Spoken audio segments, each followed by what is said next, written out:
If you were born between 1980 and 2000, then you are a millennial. According to Time magazine writer Joel Stein, we're lazy, entitled narcissists who still live with our parents. Joel, I take offense to that. I don't mean to brag, but I am the most humble person I know. And I don't live with my parents either. I know, I'm just quite the exceptional representative of my generation. But the internet, specifically Tumblr, went into a frenzy when they saw the magazine and made such parody covers as this, and this. And to capitalize on that frenzy, I was ready to write a scathing critique defending my generation. Before I even read the article, I knew I was going to end my video by saying, if you actually wanted millennials to read your article, then you shouldn't have published it in a dying medium. Boom!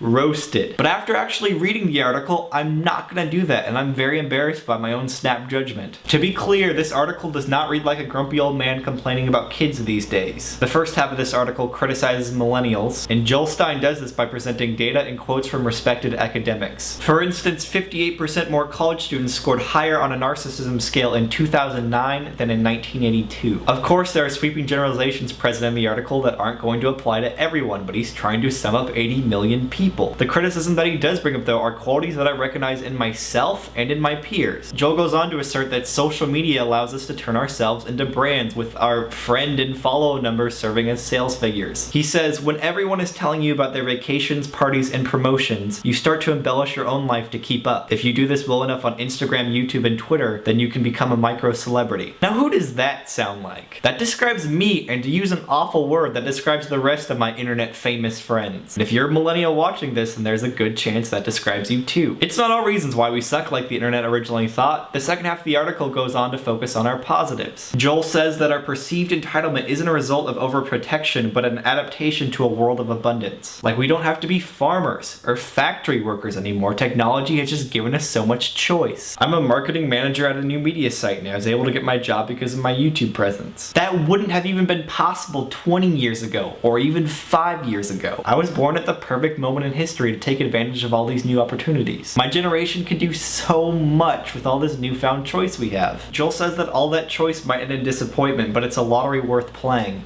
And I agree. This article wasn't mean or overtly negative. In my opinion, Joel Stein provides a balanced look at millennials' strengths, weaknesses, and potential. But what does that say about myself and Tumblr that our egos were so easily bruised when we saw a headline for an article that we didn't even read? That proves the lazy, entitled, and narcissistic point pretty well. Headlines are supposed to be attention-grabbing, and it worked. They got us all talking about it, and I'm pretty sure millennials are outside of Time's demographic. I've never even read Time before I bought this issue. But right under where it calls millennials lazy, entitled narcissists who still live with their parents, it says, why they'll save us all. That is the important part, and I completely overlooked that. To read the last paragraph of Joel's article. So yes, we have all that data about narcissism and laziness and entitlement. But a generation's greatest isn't determined by data. It's determined by how they react to the challenges that befall them. And just as important, by how we react to them. Whether you think millennials are the new greatest generation of optimistic entrepreneurs, or a group of 80 million people about to implode in a dwarf star of tears when their expectations are unmet, depends largely on how you view change. Me,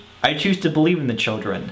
God knows they do. Us millennials are untested and unproven, so let's step up to the plate and kill it. And I just made a video responding to an accomplished Time magazine writer while wearing a see-through shirt. You can totally see my nipples. You know, I would have changed, but I'm just too lazy.